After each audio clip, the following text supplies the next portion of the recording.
이 지구가 변화해온 과정과 그 안에서 탄생하고 또 사라져간 생명체의 역사를 한눈에 볼 수 있는 곳이 바로 자연사 박물관인데요.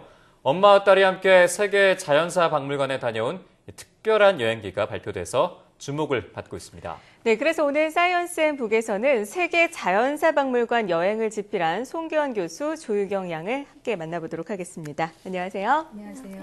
네, 유경 양과 함께 직접 세계 자연사 박물관에 다녀오셨는데요. 이 책을 집필하기까지 사실 세계에 많은 장소가 있잖아요. 그 중에서도 자연사 박물관을 꼭 집어 방문을 하셨던 이유가 있을까요? 예, 유경이가 초등학교 저학년 때 박물관이 살아있다라는 영화를 보고 그 무대였던 뉴욕 자연사 박물관을 꼭 가보고 싶어 했어요. 네. 그래서 5학년 때 여름방학 때 미국에 갈 기회가 있어서 정말 뉴욕 자연사 박물관에 가봤는데 네네. 아이가 생각보다 굉장히 즐거워하고 그 박물관 전시품들을 즐기는 것을 보게 되었어요. 그래서 저도 자연과 과학을 공부하는 학자이고 유경이도 다른 곳보다는 자연사 박물관을 즐거워하기에 유경이가 더 크기 전에 함께 세계 자연사 박물관들을 돌아보고 경험을 쌓을 수 있으면 저희 둘 모두에게 공부도 되고 소중한 경험도 될 거라고 생각해서 둘러보게 되었습니다. 네, 유경 양이 좀 감명 깊게 봤던 영화가 박물관에 살아있다라는 영화였는데 그게 이제 뉴욕을 배경으로 한 자연사 박물관이잖아요. 근데 프랑스와 영국도 동일하게 내셔널 갤러리 같은 그런 박물관이 있는데 제가 가보니까 상당히 넓더라고요. 그래서 굉장히 큽니다. 와, 이거를 어느 시간에 다 볼까라는 고민도 들었는데 혹시 다니면서 너무 힘들거나 너무 지겹다라는 생각은 안 들었나요? 유경 양? 박물관들이 너무 크고 전시물도 많아서 돌아다니면서 다리가 조금 아팠는데 그럴 때마다 아이스크림을 사 먹으며 힘을 충전했어요. 네네. 그리고 박물관마다 보고 싶은 것들이 있어서 박물관 입구에서 박물관 안내 지도를 받아 무엇을 볼 것인지 정한 후 찾아다니는 동안 재미있어서 다리가 아픈 것도 잊어버리고 관람할 수 있었습니다. 네. 저도 저 때 해봤다면 더 색다른 경험이 아니었을까 이런 생각해보게 되는데요. 각 나라마다 역사나 지리적 환경이 다르기 때문에 각 박물관들의 특색이 다를 텐데 각 지역마다 어떤 특징들이 있었습니까? 우선 제일 처음에 갔던 뉴욕 자연사 박물관은 자연에 대한 훌륭한 전시도 있지만 그와 함께 각 지구의 각 대륙별로 지역별로 다른 환경에 따라서 달리 살아오면서 다른 문화를 발전시켰던 여러 종족 인류의 그 문화사 영역에 대한 전시가 굉장히 훌륭했습니다. 네. 그래서 그 마가렛 미드 같은 굉장히 유명한 인류학자가 또 뉴욕 자연사 박물관 연구원이었다는 것도 새로 알게 되었고요. 그다음에 런던의 자연사 박물관은 원래 공룡이라는 이름을 처음 붙인 학자가 오웬이라는 학자인데 이 오웬이 사실 설립한 것이 런던 자연사 박물관이거든요. 네네. 그래서 이 런던 자연사 박물관에서는 오웬뿐만 아니라 이제 생명이 어떻게 다양하게 발전해 올 수 있었는지를 설명하는 진화학을 창시했던 다윈이라든지 이렇게 자연사의 역사적인 그 과학사를 직접 느낄 수 있어서 굉장히 좋았고요. 네. 또 2009년에는 다윈 탄생 200주년으로 그 다윈 센터라는 것이 새로 이제 설립이 됐는데 거기에서 옛날에 해오던 방식의 채집부터 아주 최신의 생명의 정보에 대한 것을 설명해주는 유전체학까지 다양한 체험학습을 할 수 있는 것이 굉장히 인상 깊었습니다. 그리고 네. 파리의 자연사 박물관은 저희가 찾아갈 때도 굉장히 힘들었는데 굉장히 넓은 파리 식물원 안에 있고요. 네. 그다음에 그 식물원 안에 규모는 작지만 세계에서 가장 오래된 동물원과 함께 있어서 아기 때부터 자연을 즐기다가 이제 아이들이 커서 크면서 학생이 되면 자연에 대해서 좀 더 박물관에 가서 심도 있게 공부할 수 있게 되어 있는 것이 인상 깊었습니다. 네. 그렇군요. 네. 예. 그 방송 전에 제가 유경 양에 대해서 좀 궁금해서 몇 가지를 물어봤는데 그 평소에 추억에 담긴 좀 물건들을 모으는 것들을 좋아한다고 들었어요. 그래서 이번 여행도 마찬가지로 여러 가지를 다니면서 좀 마음에 가장 기억에 남는 소중한 기억들이 있다면 어떤 게 있을까요? 처음으로 갔었던 뉴욕 자연사 박물관에서 박물관이 살아있다에 출연한 더미 덤덤을 실제로 보았을 때 너무 신이 났습니다. 네. 더미 덤덤은 이스터 섬에서 발견된 우리나라의 도라르방 같은 거대한 돌 석상인데요.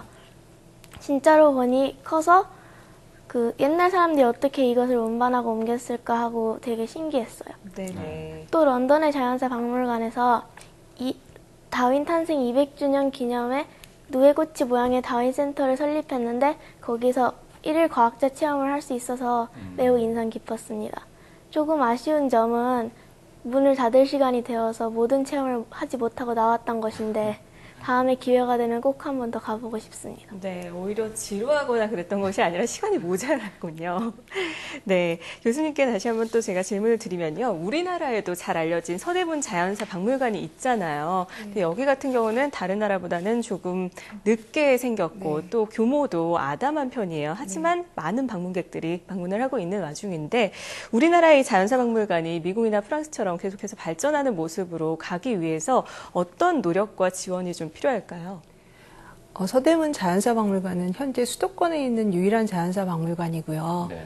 또 국민의 세금으로 만들어진 최초의 공립자연사박물관입니다. 네네. 근데 적은 예산이랑 규모에 비해서는 굉장히 훌륭하게 운영되고 있고요. 여러 학생들이나 이제 관람객들에게 도움을 주고 있는데 사실 서대문 자연사박물관은 이름에서도 알 수 있는 것처럼 서울시도 아니고 서대문구에서 지원하는 박물관이라서 네. 예산도 작고 규모도 작습니다.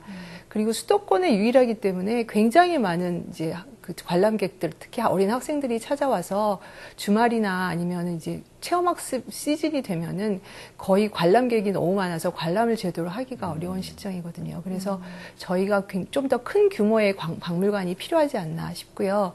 또 그 외국에 비해서 이제 규모도 작고 전시물도 굉장히 양도 작고 그래서 그런 것을 이제 지자체뿐만 아니라 기업이나 개인 차원의 후원이 많이 자발적으로 후원하는 것이 많이 필요할 것 같습니다. 네. 그리고 더 중요한 점은 박물관이 이제 건물을 짓고 그리고 규모를 크게 하는 것도 중요하지만 계속 이제 뭐 몇백 년 전통으로 이렇게 외국처럼 발전해 오려면 외형적인 크기에 맞춰서 내부에 그 굉장히 좋은 전문 연구 인력이 필요합니다. 그래서 예를 들어서 뉴욕 자연사 박물관 같은 경우에는 200명이 넘는 박사급 연구 인력이 거기 있거든요. 네. 그런데 우리나라는 그에 비해서 그 자연사 박물관이 최근에 이제 몇 곳, 목포, 뭐 제주, 부산 이런 곳에 생기고 있는데 사실은 전문 인력이 뭐 두셋도 안 되게 턱없이 부족한 실정입니다. 그래서 그 앞으로 자연사 박물관이 정말 자리를 잡고 제대로 발전을 하려면 박물관에 대해서 연구하고 전시에 대해서 공부하는 그런 전문 인력이 필요하고 그런 지원이 꼭 필요할 것 같습니다. 네, 정말 우리나라도 좀 외국과 같이 좋은 자연사 박물관을 건립하기 위해서는 좀 지원과 정부 차원의 지원과 그 다음에 연구원들을 좀 지원할 수 있는 좀 제도가 필요하다라고 말씀을 해주셨습니다. 다시 여행 얘기를 꺼내 보면요, 이제 아이의 눈으로 봤을 때와 자연사 박물관을 또 어른의 눈으로 봤을 때가 좀 다르지 않겠습니까? 이번에 아이와 함께 다녀오시면서 좀 어떤 느낌을 들으셨는지 궁금해요. 뭐 사실 중학교 1학년이다 보니까 좀 어린데 아이들에게 좀 효과가 있었습니까? 굉장히 많은 효과가 있었던 것 같아요. 그러니까 의경이가 지금 중학교 1학년이지만 다녔을 때는 초등학교 5학년, 6학년이었는데요. 네. 저도 처음에는 굉장히 지루해할 줄 알았는데 네네. 사실 자연이란 것이 애들이 이제 어렸을 때부터 옆에서 많이 접하는 거잖아요. 나비, 뭐 잠자리부터 시작해서 돌 이런 거로 이제 전시가 되어 있기 때문에 아이들이 뭐 미술관이나 이런 것보다는 훨씬 더 쉽게 흥미를 가지고 찾아갈 수 있는 그런 곳인 것 같고요. 네. 또 제가 개인적으로는 엄마이기 때문에 좋았던 점은 이제 되게 어린 나이인 줄 알았는데 늦둥이고 마냥 어린 아이인 줄 알았는데 막상 가보니까 자기가 이제 뭐 보고 싶은 것도 얘도 있고 또 자기가 보고 싶은 게 있고 원하는 것이 있으면 물어보고 찾아갈 수 있는 그런 능력이 있구나. 그렇게 네. 잘하고 있구나 하는 거를 알게 돼서 굉장히 기뻤습니다. 네. 유경 양도 엄마와 함께 여행을 하면서 많이 배우고 깨닫고 정말 행복한 선물을 받은 그런 느낌이지 않았을까 이런 생각해보게 되는데요. 이 여행의 소감과 더불어서 유경 양의 꿈도 사실 궁금해요. 어떤 꿈을 갖고 있나요?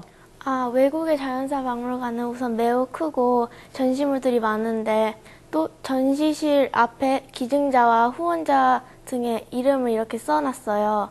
근데 그에 비해서 우리나라의 자연사 박물관은 매우 초라한 느낌이 들었어요. 네. 그래서 저는 공부를 열심히 해서 부자가 되어 저의 이름을 딴 재단을 만들어 자연사 박물관을 후원하고 싶습니다.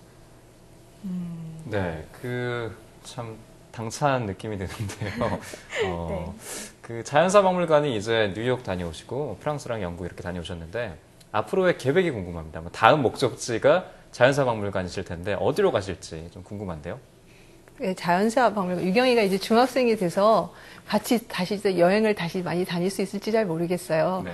근데 만약에 저희가 갈 수 있다면 이제 박물관보다는 실제 사람들이 어렵게 살고 있는 오지나 아프리카 같은 곳을 여행을 해서 네. 사람들이 이렇게 다른 힘든 상황, 환경에서 어떻게 살아왔는지 직접 보고, 그다음에 이렇게 지금도 어렵게 살고 있는 사람들을 도와줄 수 있게 우리가 실제적으로, 구체적으로 할 수 있는 일은 뭔지, 만약에 여행을 할 수 있다면 유경이와 저에게 모두 도움이 될 수 있을 것 같습니다. 네. 네.